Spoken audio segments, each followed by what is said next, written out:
અમે PMC model school Dantiwada તરફથી અમારા આ પ્રોજેક્ટમાં આપનું હાર્દિક સ્વાગત કરીએ છીએ।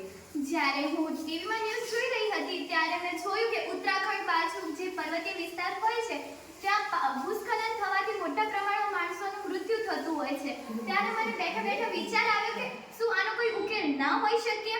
તેથી મેં મારી ટીમ સાથે ચર્ચા કરીને મેં આ પ્રોજેક્ટ ત્યાં ઇમ્પ્લિમેન્ટ કરવામાં આવે છે જ્યાં પર્વતીયવાળો વિસ્તાર હોય છે। જ્યારે પર્વતીયવાળો વિસ્તાર હોય છે ત્યાંની આજુબાજુ આગળ પાછળ ત્યાં રસ્તા તો હોય જ છે।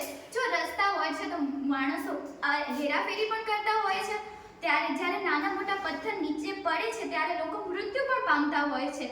તો જ્યારે આ ઘટના થાય તે પહેલા પર્વતો ઉપર સામાન્ય પ્રમાણમાં એક ધ્રુજારી થતી હોય છે। જ્યારે ધ્રુજારી થાય તો એક વાઇબ્રેશન સેન્સર દ્વારા અહીં રેડ એલઈડી નામનો એક બલ્બ ચાલુ થઈ જાય છે। તે સૂચવે છે કે આપણે હવે આ વિસ્તાર યોગ્ય નથી આપણી હેરાફેરી કરવા માટે। અહીં બઝર દ્વારા 5 સેકન્ડનું અથવા તો 10 સેકન્ડનું એક એલાર્મ પણ વાગે છે। તે સમયગાળા દરમિયાન આપણે બહાર આવવાનું રહેશે અને તેનો સમયગાળો એલાર્મ પૂર્ણ થાય છે ત્યારે આપમેળે ફાટક બંધ પણ થઈ જાય છે। જ્યારે હવે સંપૂર્ણ રીતે ધ્રુજારી બંધ થઈ ગઈ છે, હવે રસ્તો હેરવા ફેરવા માટે યોગ્ય છે ત્યારે આપમેળે ફાટક ઉપર પણ આવી જાય છે।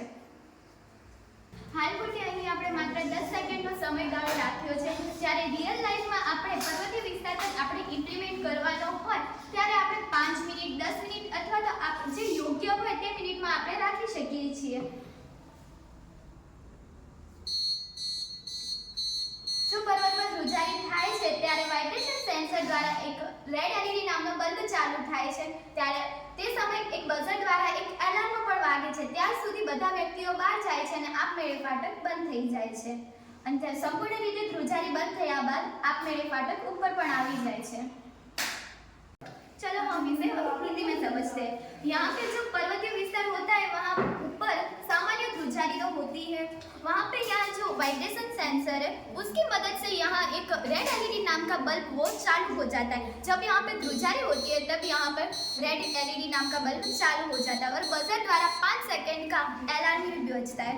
वो 5 सेकंड हमें यह दर्शाता है कि अब ये रास्ता हमारे लिए घूमने फिरने के लायक नहीं है। तब यह फाटक अपने आप ही बंद हो जाती है और संपूर्ण रूप से ध्रुजारी बंद हो जाने के बाद अब अपने आप ही यह फाटक ऊपर भी आ जाती है। हाय मित्रों, હું વિજય છું। જો તમને આ વિડિયો ગમે છે તો કૃપા કરીને સબસ્ક્રાઇબ, લાઇક અને કમેન્ટ કરો। આપનો ખૂબ ખૂબ ધન્યવાદ।